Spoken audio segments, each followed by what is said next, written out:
Hello everyone and welcome to another lesson with me, Anna English, here on English Like a Native. Today we are looking at slang words. Ooh, I'll turn my phone onto silent. We are looking at British English slang words beginning with the letter O. Now, they may be British English slang words, but some of them will still be recognised in American English. So whether you're learning British English or American English, it's all fine. You are definitely going to find something useful during this lesson. I hope you are all well. I'm sorry I didn't come to you live yesterday. My troubles are still with me, and in fact, I've been waiting for a very important phone call, which did not come today, even though I was guaranteed it would come. So, as is sod's law is a saying that we have. I think it's also known as Murphy's Law. If you say it's sod's law, it means something that always happens at the worst possible moment. When you really don't want it to happen at that moment, it will happen. Or something that breaks when you really don't want it to break, it will break. It's sod's law. And so it will be sod's law that the phone call will come during this live stream. Which, if it does, I hope you don't mind that I will answer the phone and you can eavesdrop on my phone call and see if you can understand. Okay, so hopefully it won't happen, but if it does and I answer the phone, excuse me and just make the most of listening in on someone's phone call. All right, so slang words beginning with O. We have a nice long list, as always. I'm going to go through these notes with you now. And patrons, of course, the Skype room is open for you. So patrons, hello, welcome. If you have any questions or comments, please place them in the patron box. All right, so let's get started. So the first term that you may come across, particularly in the news, is the term OD. To OD means to overdose, to take too many.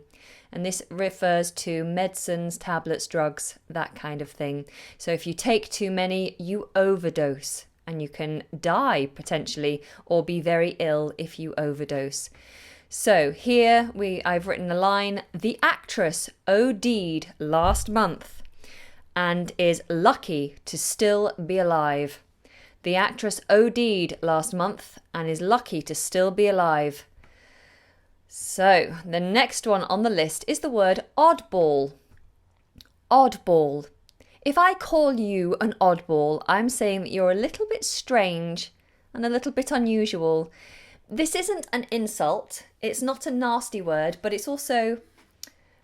I wouldn't throw it around. I wouldn't just say it about anybody. I'd be careful how I use it because someone might take offence, but it's not a bad word. Oddball. So it just means a little strange, eccentric, unusual. So you could say, Anna, you're a bit of an oddball.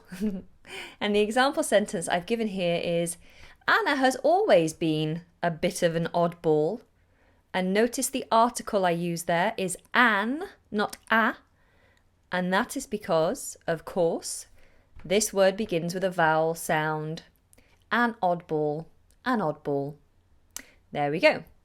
Hello, if you are joining me, lovely to have you all here. You're all saying hello in the comments box. Hi. I hope you're all well and this isn't too late for you. If you are here, you know what to do. Click that thumb button and show your appreciation. I kind of use the thumbs as a measurement of how well received each lesson is. So it helps me to decide what kinds of lessons to do in the future. So if you are enjoying this, then please do give it a thumb up. If you're new here, welcome. Make sure you press the subscribe button, it's free, and the bell notification button next to subscribe so that you know every time I go live or release a new lesson. Hello, hi Anna, greetings from Italy, says Luigi. This is my first live, but I watch lots of your videos to lose my American accent. My relatives in Leeds don't like it at all. Well, Luigi, I'm glad that you're here. And I had the same problem. My parents didn't enjoy me losing my accent either. But it's your choice how you sound and how you speak. So I'm here to help you. Okay, so the next one on the list is the word off. Off. We use off quite often, don't we? But we often use the word off when we're talking about food. And when we use off with food, we mean rotten. So if I say something is off, or I might say something has gone off, then I mean the food is rotten. Okay, so the food is bad. It can no longer be eaten. So, for example, I've written here, the eggs were off. I could smell them from a mile away. I could smell them from a mile away. We use this phrase quite a lot, either to spot something a mile away or to smell something a mile away. And it means we're not being literal. We don't mean literally from 1 mile away we could smell the eggs. We just mean they smelt very strong. Or if you say, I spotted her a mile away, it doesn't actually mean a mile away. It means from a distance. So it's just to exaggerate what you're saying, but it's not literal. So the eggs were off. I could smell them a mile away. Okay? Hope that's quite straightforward for you. Now you could also say that somebody is offish. Offish. Now if I say someone is offish, I mean they're being unpleasant or tetchy. To be tetchy is to be irritable or a little bit angry. And so obviously, when I speak to you here, I have a smile on my face, I'm energetic, I'm happy. But if you log on one day watching my videos and I'm like, all right, hi, welcome to my class, and I'm obviously in a bad mood, then you could say I was being a bit offish. Now, specifically when you're offish, it's usually directed at somebody. So I could say that my boss was being offish with me, or my sister was quite offish this morning with me. So it's normally someone's attitude to somebody else. It's unpleasant and tetchy. They usually have a problem, but they're not talking about it. And the example sentence I've given here is, I have no idea what is wrong with him, but he has been offish all day. I have no idea what is wrong with him, but he has been offish all day. And let me just make this. There we go. Okay, so have you experienced someone being offish with you recently? I had someone very offish with me on the phone, actually, when I was trying to sort out my problems yesterday. In fact, I had 2 phone calls with some very offish people. I didn't like it when they were being offish with me. It made me angry and sad, all at the same time. Okay, lots of you jumping in here now. It's so lovely to see you all saying hello in the chat room. I will answer any questions at the end of this lesson. So if you have any burning questions, and have a burning question means you have a question you're desperate to be answered. You have a burning question, hold it to the end and I will try my best to answer you. Okay, right, so, oh yes, I have different coloured nails. I've been filming Bella and Beans today. So the next one on the list is off the hook. If you are off the hook, it means you are no longer in trouble, or you're no longer needed. You're no longer in trouble or you're no longer needed. The example I've given here is, he was angry about the broken TV, but I am off the hook now. But I am off the hook. Hang on, let me put a comma in there. But I am off the hook now that he has realised, oh dear, Anna, now that he has realised I had nothing to do with it. He was angry about the broken TV, but I am off the hook now that he has realised I had nothing to do with it. So that sentence suggests that the man that is angry was angry with me. He was angry thinking I had broken the television. And then he realises that I wasn't even in the room. It was nothing to do with me. So therefore, I'm no longer in trouble. He's no longer angry with me. I am off the hook. And like I say, you can also use off the hook to mean you're no longer needed. So if you ask me to drive you to the airport at 4 o'clock in the morning, very early, and I'm like, oh, it's a very early start for me. I'll take you to the airport because it's my duty to. You're my friend, or you're my brother or my sister. I will take you. And then you turn around and say, actually, it doesn't matter. I'm going to get a lift with my friend, so you don't have to take me. Then I'll say, oh, I'm so glad I'm off the hook. So I'm no longer needed. I'm no longer obliged to do something. Okay? So, let's have a look at your comments. Has anyone given an example of when someone was offish with them? No. Oh, okay. So, Ewa in my patron room has said, "Hi Anna, can I say I'm an very oddball?" I'm a very oddball person. So you wouldn't use an in front of very. Anyway, so you'd say I'm an oddball. You wouldn't use very. It doesn't work in this sentence. And you don't need person either. Oddball means odd person or strange person. So you don't need to add person. It's superfluous. It's unnecessary. So you could say I'm an oddball. Or you would say I'm very odd. But you don't use very with this. This is a noun. Okay? So I'm an oddball, or I am very odd. Okay? Hope that makes sense. Right, let's carry on, shall we? The next one on the list. I've lost my list. Where is it? My next one on the list is the word, or the phrase rather, off the wall. The wall is what's standing, what's holding up the roof and sheltering you from the cold and the wind and the rain. So if you are off the wall, you are crazy, or you could say something is off the wall. It's crazy, it's extreme, it's unusual. And it's not a bad thing to be off the wall. It just means that you're not conventional. You don't follow the normal patterns. So for example, if you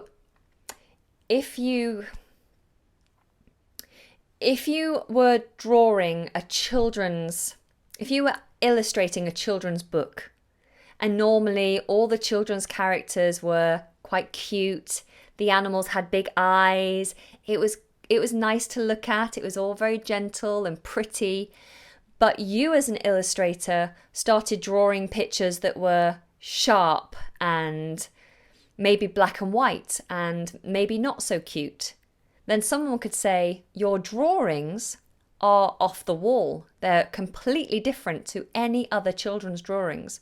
Your illustrations are unusual. They are off the wall.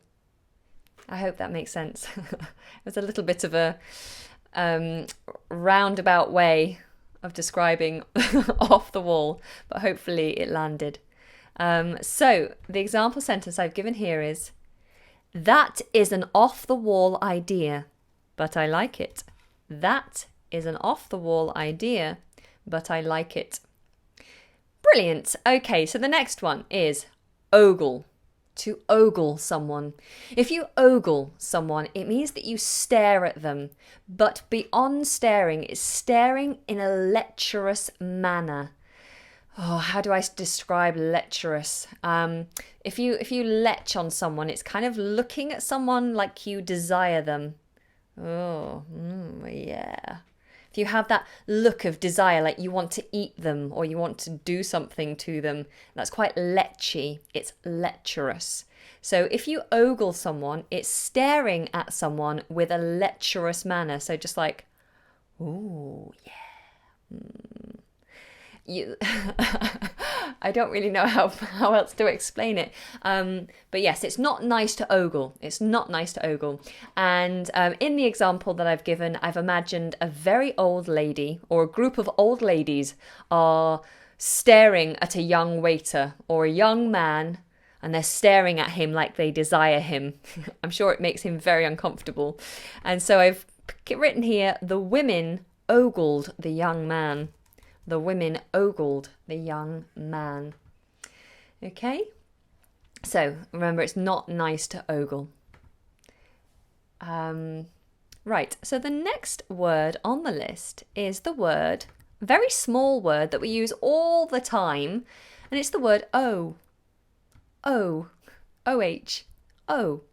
We literally probably use it, well, we definitely use it every day. I can't even imagine how many times a day we use this word, O. And this word is an expression of surprise or of pain or of disappointment.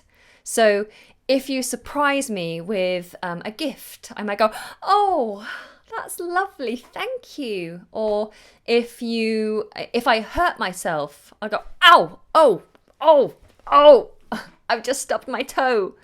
Or if you say something really horrible to me and it hurts me, I might say, oh, I wasn't expecting that. Oh, that's not very nice. It can also be disappointment. So if you say to me, Anna, I'm afraid you haven't passed your exams, I would say, oh, I worked really hard to pass those exams and I failed. That's disappointing. So we just use it as an expression. And the intonation and the energy of the O will kind of inform the listener as to what you mean, what kind of O you mean. Okay? So the example sentence I've given here is, oh no, what have you done? So that's kind of surprise, isn't it? Oh no, what have you done? Okay, wonderful. So the next one on the list is, oh my God, or oh my goodness, or oh my gosh. And this is pretty much the same as oh. It's an expression. Now, some of you in the past, when I've said, oh my God, have become a little bit upset and insulted that I've used the word God. However, you must understand that in the UK, the word God, the expression, oh my God, has got nothing to do with religion. We don't even think about this being a religious word. We just say, oh my God, as a phrase, as an expression. Oh my God. Oh my God. Okay, so don't take offense. And oh my God, I have to say a huge thank you to Carlos. Thank you so much, Carlos. You're very, very kind to drop 2 super chats in a row. That's very sweet of you. Carlos, as you know, I'm sure you've watched this channel enough times to know that if you drop a super chat during a live lesson, then you are entitled to the notes that I've written for this lesson or for any lesson that I've previously done that you would like the notes to. So all you have to do is drop me an email and tell me which notes you'd like and I will send them to you. Thank you so much. That's very kind of you to support the community like that. Okay, so let me carry on. So, oh my God, oh my goodness, oh my gosh. It is slightly kinder to say, oh my goodness or oh my gosh. There are still many natives who don't like younger people to say, oh my God. It's a little bit more informal. And some people do still get upset about it. They see it as taking the Lord's name in vain. Oh no, I've frozen. Oh no. Okay, I'm going to switch over to this image and I'm going to say, oh my goodness, what is that face? Oh no, guys, you're going to have to put up with my voice for the rest of the lesson. Oh, I really hate it when the technology lets me down. Anyway, I hope it doesn't faze you too much. There's nothing I can do about it now. Unfortunately, it's stuck like that until I close down the software. But let's carry on regardless. We are going to follow the British spirit, which is to carry on regardless. Okay? So the next on the list is the small word, oi. Oi. So if I say to you, oi, it's like shouting, hey. It's a way of getting someone's attention. So if you're out on the street and someone shouts, oi, everyone will turn around to see who's shouting and what's going on. So I've put here as an example, when I was crossing the street, I was crossing the street when a police officer shouted, oi, you, come here. I thought I was in trouble. Goodness me. Okay, so let me put that in italics. Great. So the next one is the word okay. Sometimes you will see this written like this. Okay. Okay. And this is an affirmative. It means yes or all right or sure. So there's lots of different ways that we can use this, but I'm sure that most of you know how to use okay. In fact, I'm sure you probably say okay in your own language. Let me know in the comments if you do. Do you say okay in your own language? And the example sentence I've given is, I was okay with the changes made to my contract. And are you okay? So I was all right. I was fine with the changes made to my contract. Are you all right? Are you fine? Are you okay? Good. Nice and easy. Lovely. All right. So, I just had a little message from Andreas. Hello. Can to happen off the wall also mean that something happened all of a sudden? No, I haven't heard that usage of it. Not in the UK. It doesn't mean that it's not used. I just haven't heard it myself. It happened off the wall. No. In fact, you've reminded me of a couple I didn't include, and that is off the cuff, written like this, and off the top of my head. I say off the top of my head all the time, don't I? If you watch my lessons regularly, you'll know. And off the top of my head means without double checking it, just thinking about it in the moment. This is the information I can give you. Off the top of my head, I think his name is David, off the top of my head, but I can't really remember to be sure. And if something is off the cuff, it means it's not been pre-planned. Sometimes I give lessons off the cuff. Sometimes I talk about things off the cuff without planning. Okay? All right. So the next word on the list is the phrase is old bat or old hag. And this is an insult, something that you shouldn't really say to a lady. So it's an old woman, basically, but it's an unpleasant thing to say. You old bat, you old hag. So do avoid using that if you can. And the example sentence I've given is, the old bat was peering through her curtains all morning. The old bat was peering through her curtains all morning. Nice and easy. Okay, so the next one on the list is old hat. Similar to old hag, so make sure you're getting that final plosive sound clear so you don't insult someone. Old hat. If something is old hat, it is old-fashioned. And it's out of date. Yes, I think that's a better way to describe it. It's out of date. It's boring. It's dull. It's no longer interesting or relevant. So I could say, in 10 years, petrol cars will be old hat. In 10 years, petrol cars will be old hat. Okay? So, the next one on the list is old lady. This basically refers to your wife, your girlfriend, or your mum. So if you live with your mum, you might say, I live with my old lady. Or the old lady keeps phoning me. It's really annoying. Or you could refer to your wife or girlfriend as the old lady. Basically, it's the lady who looks after you. So here I've put the sentence, it's time to check in with the old lady. It's time to check in with the old lady. Now, to check in with means to contact, to make contact with them, to let them know that you're okay, or to tell them that you're alive and what's going on, if you're coming home for dinner, to check in with. So it's time to check in with the old lady.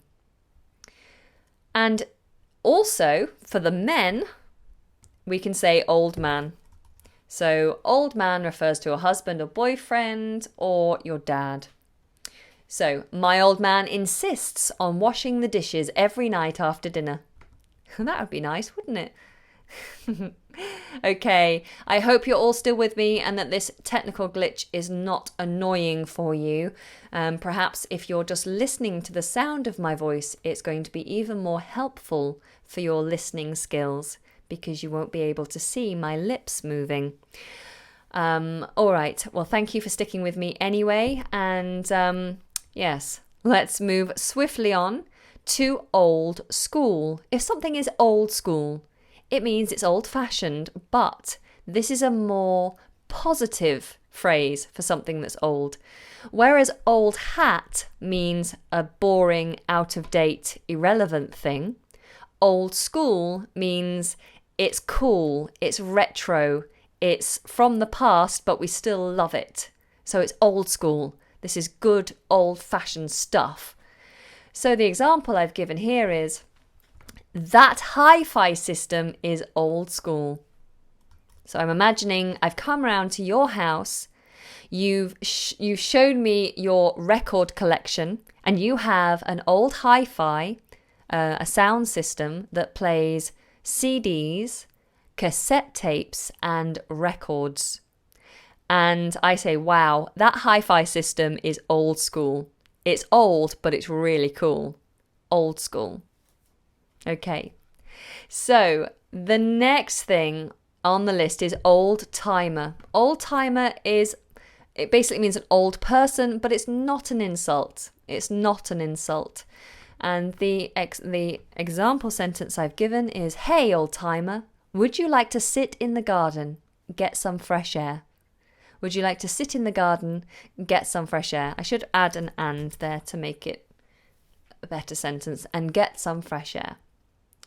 Okay, I am sorry if you're just tuning in and you're saying, why is it just a picture? Why am I not seeing a video of Anna's face and Anna's colourful nails? Well, it's because my software has once again let me down. I just seem to have a run of bad luck at the moment. Everything going wrong, but we're going to get through it together. So thank you for sticking with me. All right, so the next one on the list, I can say this about my software. My software is on the blink. On the blink. And if something is on the blink, it means it's not working as it should. It's not working properly. It's starting to break down. So I can say, I actually can say with full truth, my computer is on the blink. I must take it to the shop to be looked at. My computer is on the blink. I must take it to the shop to be looked at. And let's hope that sometime very soon I will be able to sort out my software. Grrr. Okay, so the next phrase on the list is on the mend. On the mend. And if you are on the mend, it means you are healing. It means you're healing, getting better. So the example sentence is, he broke his leg, but he is on the mend. He broke his leg, but he is on the mend. Yes, Marcelo says, Anna is suffering a Murphy's Law attack. Yes, we say sod's law more often here in the UK, but yes, the fact that my computer has broken down when I'm having a very bad week is just sod's law. Sod's law. Okay, so the next one on the list is the phrase on the rocks. If something is on the rocks, it can either mean a drink over ice. So if I ask for a whiskey on the rocks, it means I just want a shot of whiskey with ice. Or if I ask for, I don't know, a gin on the rocks, I just want gin with ice. Or on the rocks can mean a broken relationship. So if you are married, but your marriage has been very bad for a few years and you always argue, you could say to your friends, yes, my marriage is on the rocks. We are going to get a divorce. Your marriage is no longer, you're no longer able to work out your problems. You're no longer able to improve the situation. It's on the rocks. It's unsalvageable, if that's a word. Okay, so a broken relationship on the rocks. And here I've put the example. Their relationship was on the rocks way before I came on the scene. Ooh. So imagining that I'm a lady who is trying to win over a married man. Naughty, naughty. I'm trying to win the affections of a married man. And you could say to me, Anna, you're a home wrecker. You have destroyed their relationship. I would respond by saying no. Their relationship was on the rocks. Their relationship was over way before. Way before means long before. long before I came on the scene. So long before I arrived or I was even part of his life. Their relationship was on the rocks way before I came on the scene. Okay? So, the next one on the list is on the wagon. If you are on the wagon, it means you're no longer drinking alcohol. And this is used specifically for heavy drinkers or alcoholics. So if someone is an alcoholic and they're trying no longer to drink, they're trying to stop drinking to get better, then if you offer them a drink, they might say, no, I'm on the wagon. I'm on the wagon. Please don't offer me a drink. I'm on the wagon. I will just have an orange juice. If they then start drinking again after they've tried to be on the wagon, we say that they fell off the wagon. So you'd say, oh dear, David was doing so well. He didn't drink any alcohol for 3 months, but then he fell off the wagon. Poor David. Okay, so we also then have the phrase a once over. A once over. If you give something a once over, you inspect it or you double check it. Let's just write the word inspect. That's a good one, actually. Inspect. You inspect it or you double check it. And for example, you could, if you're locking up your house or your office and you make sure all the windows are closed, the doors are locked, the alarm system is turned on, everything is ready for you to leave, you could turn around to me and say, oh, I have double checked that the office is secure, but if you could do a once over, that would be great. So you're asking me to inspect it to make sure that it is secure. Okay, nice and easy. All right, what have we got next? Oh, a one-night stand. A one-night stand. If you don't know what a one-night stand is, then you definitely need to go and watch my sex vocabulary lesson. It was a video I released only 2.5 weeks ago. It's had a lot of views already, so I imagine most of you here have seen it. But if you haven't seen it and you don't know what one-night stand means, then you need to find the sex vocabulary video in my video section and take a look. I promise it's a good one. Okay, the next one on the list, and we are getting to the end here, the next one on the list is the word oodles. Oodles. And it means lots or many. So here I've simply said, she had oodles of energy last week. She had oodles of energy last week. She had lots of energy last week. I love that word. Doesn't it sound fun? Oodles. Oodles. It's a very nice word. Oh, and here's another wonderful word, and it's the word umph.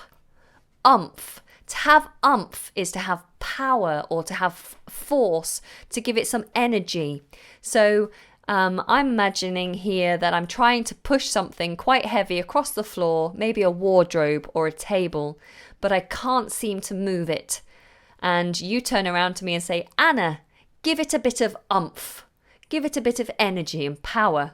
You're not trying very hard. Give it some umph.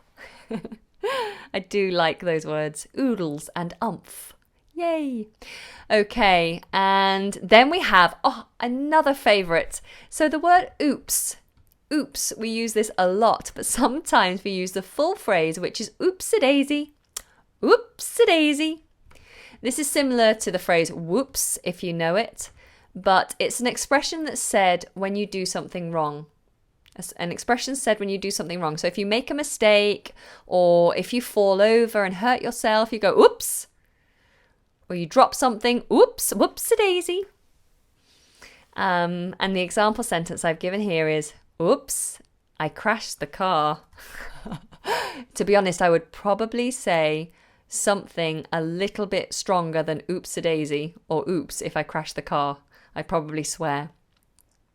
Awakening Call says, who the hell is going to use words like these? I use these words all the time, which is why they're on the list, and so do many British English natives, and that is why we're covering them. A lot of these words don't appear in your average English lessons or in English books because they are slang terms. They are terms that are spoken regularly on a daily basis, but that are rarely written down, even by natives. We will never write oops or umph. I didn't even know how to spell umph. I say it a lot, but I never write it. And oodles is the same. I didn't know how to spell it. Or ogle. But yes, we use them all the time in answer to your question. And then we have the word op. This one you may see written down, but op is basically short for operation. So I might say, they performed his op on Thursday. They performed his op on Thursday. Okay? Nice and easy. They performed his operation on Thursday. And then I think this is possibly the last one. Yes, it is. This is the last one on the list. And it's the word out. Out. Now, out can either mean unfashionable, it's out, it's not in fashion, or it could mean to reveal that you are gay. So, for example, Sheila is a lesbian, and Sheila came out to her family whilst wearing a dress that was so out. So Sheila revealed to her family that she was gay whilst wearing a dress that was so out of fashion. Sheila came out to her family whilst wearing a dress that was so out.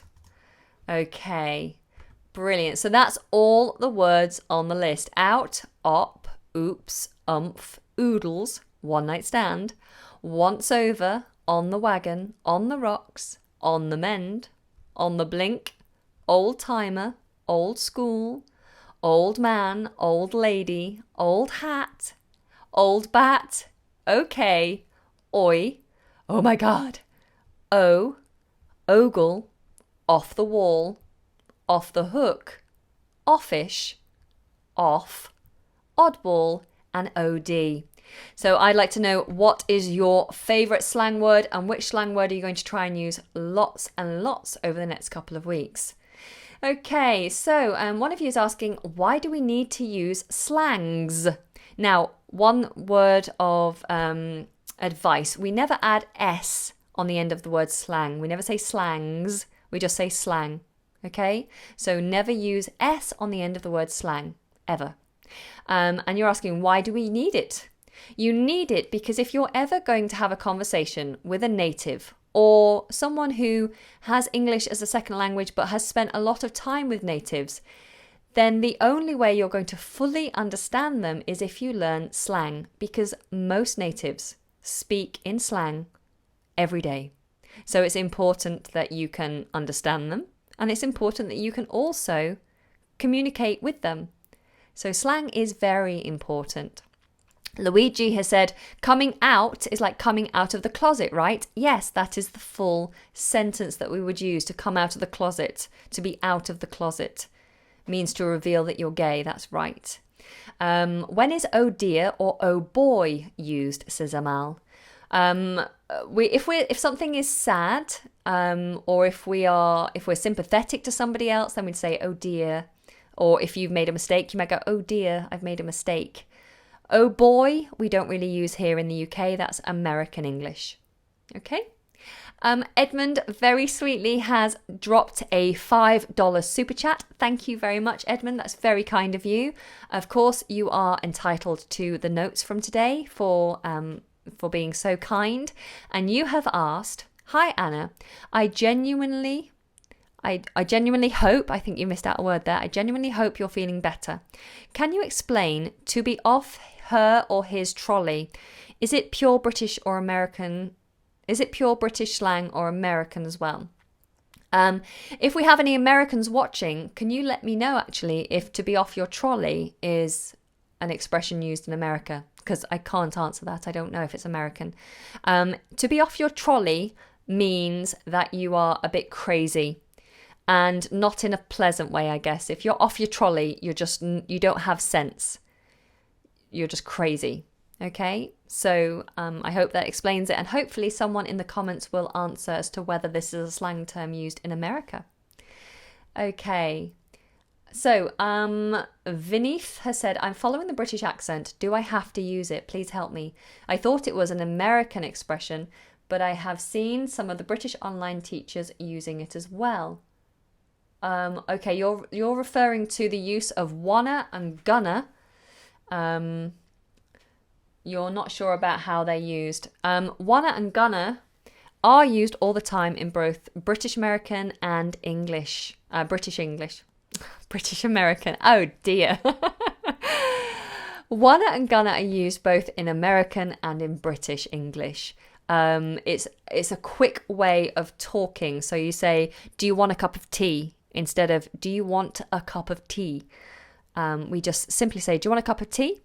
Or I'm going to go to the shops. We would say, I'm going to go to the shops.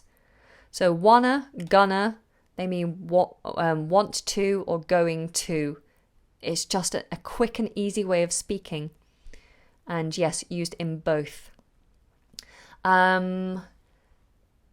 So what is on the bandwagon, says Amal. If you're on the bandwagon, it means that you're following the popular view. So let's imagine that I am complaining to my local council about the bins not being emptied enough. Maybe they're emptied once every fortnight. Fortnight means 2 weeks. So once every 2 weeks, the council emptied the bins. But I think they should be emptied every week. And then my neighbour gets involved and also starts complaining with me. And then the next 3 or 4 people on my road also start complaining. And we all start complaining together. You could say they are all on the bandwagon. They all jumped on the bandwagon. They started to get together with me to help my cause, to help what I'm trying to achieve. So to jump on the bandwagon is to get involved with a movement. There's lots of comments coming through. If I miss your comment, please forgive me. It's not on purpose. Brooding. What does brooding... brooding or booding? I don't know what booding is, but brooding, if you're brooding, it can mean a couple of things. You could be broody, so it means that you feel like you want a baby or you want to get a kitten or a puppy, so you're broody. If you're brooding, though, it can also mean that you're deep in thought. You're thinking about something a lot. You're brooding. You're hatching a plan. Yes, Javert has asked, how do I get the notes? The notes are reserved as a thank you for anyone who sends a super chat donation. Super chat is the little $ underneath the comment section where you send a comment. So if you want to donate to the growth of the channel, you can send a super chat, and in return I give the notes. However, I will let you know that in the future I plan to put, particularly the slang notes, I plan to put them all together in one big slang document, and they will be available from my website www.britishenglishpro.com, but not yet. I haven't done it yet because I haven't finished the series, but once I do, I will put them out on my website, so you can look out for them there. Okay, could you pronounce my name again? I would like to know how a native would pronounce it, and your name is Vinith. There you go. All right. Hi, Anna. Thank you very much for your effort and useful lesson. What is the difference, or when do we use limo, taxi, or cab? A limo is specifically a limousine. It's a specific type of car. A limousine. It's long. Although I guess you can get a stretch limousine, which is long. So a limousine, I don't know if it's as long, but anyway, they're a certain type of car. So you'd only use a limo when you're referring to that specific type of car, a limousine. A taxi and a cab are both the same thing, a taxi or a cab. In the UK, we say taxi more often, and in America, they say cab more than taxi. But they're interchangeable pretty much now. If you say cab, I know exactly what you mean. What is the day before yesterday called? It's called the day before yesterday. That's exactly how we refer to it. The day before yesterday. All right. So let me just respond to my patron. So I've got Jay here. Anna, please help me. What do these mean? Self-effacing humour. Oh, I don't know what this word means actually.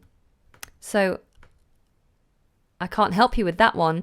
I'm assuming it might be kind of making fun of yourself or putting yourself down to make others laugh. but I'm not completely sure what effacing means. So sorry about that. A wry, self-controlled man.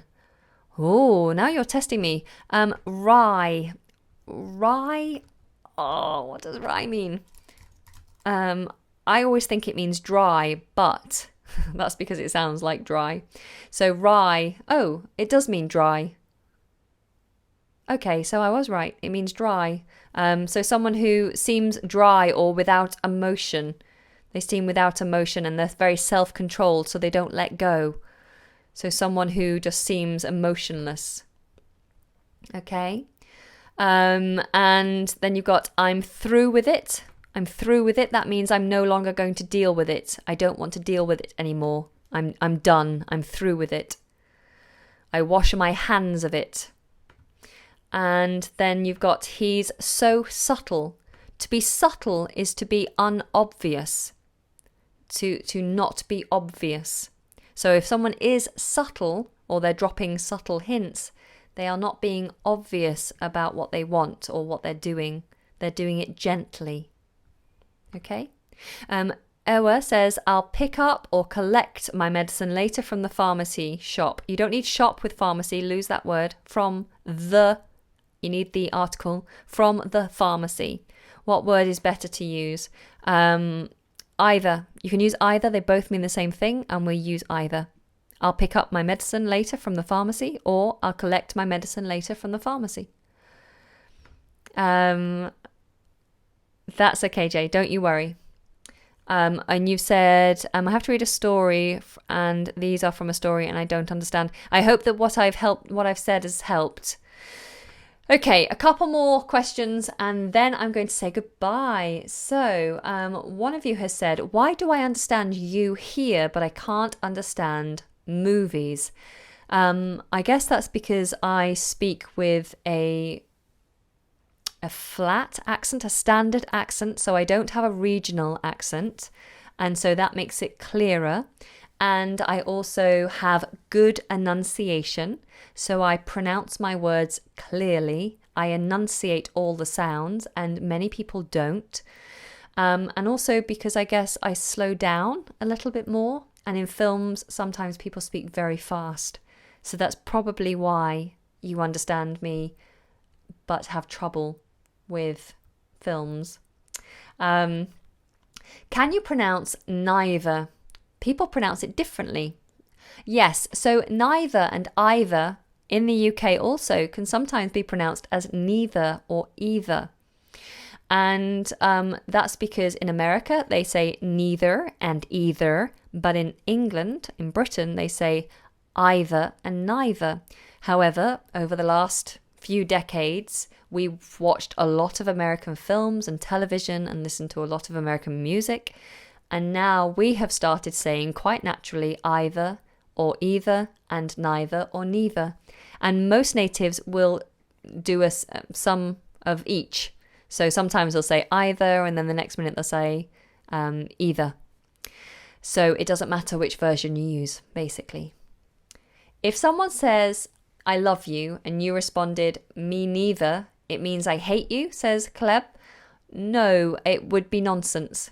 So if I say, I love you, and you say, me neither, that doesn't work. It's gobbledygook. When you say, me neither, that should be used to agree with someone in the negative.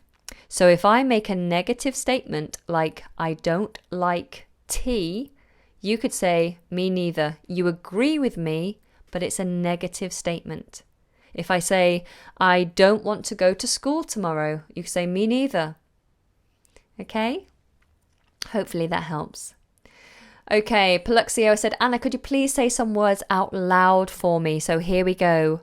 Onwards, break out, fatality, doomed, smell smoke, timber, as the fire raged, firebreak, roaring fire, bring under control, shimmer, juggler, scrambled, within minutes. Okay. All right, ladies and gentlemen, thank you so much for your patience. I'm so sorry about the technical issues, but I hope that you still have found this helpful. I will be live again tomorrow, and obviously tomorrow is Friday. So tomorrow we'll be having a vidcast. So if you want to advance your English and move your English forward, then come and join me for tomorrow's vidcast session where I will be covering some articles from the news, I'll be covering the weather, I'll be covering lyrics from a song, I may include a few riddles and puns, and we'll be just working on an all-round lesson to generally start to move your language forward to help you be more fluent and advanced in your speaking. So if you think this is something that you would be interested in, then make sure you check out the first episode, which aired last week on Friday. You can just click on my video tab to go and see where that is, Vidcast episode 1. See if you liked it, and if you did, then make sure you're with me tomorrow at 11 a.m. Yes, 11 o'clock in the morning. That's a very different time from now, so if you're able to, please do join me there. Don't forget that I'm also on Instagram and Facebook, so if you want to improve your pronunciation, then Instagram is definitely the place to be because I'm regularly putting out lessons on there, and it's all free, so why not? And finally, if improving your English is very important to you, I cannot recommend enough either listening to free audiobooks, and I'm not being sponsored by them, by the way. This is just something I do, and I know it helps my students. Listening to free audiobooks. If you're not already a member of Audible, you can get 30 days for free. So why not take this opportunity to go and sign up to Audible for free and download a number of books, listen to them while you're working, while you're driving, while you're busy, and see how much you pick up, and just enjoy being surrounded by the English language. Also, if you are interested in improving your pronunciation and sounding more like me, then I do have a pronunciation course, and the link to my website is down in the description box below. All right, my darlings, thank you so much. You are wonderful, truly, and I look forward to seeing you tomorrow at 11 a.m. British Summer Time, 11 a.m. British Summer Time, and until then, I hope you have a lovely evening or a lovely day wherever you are, but take care. Lots of love from London. Bye.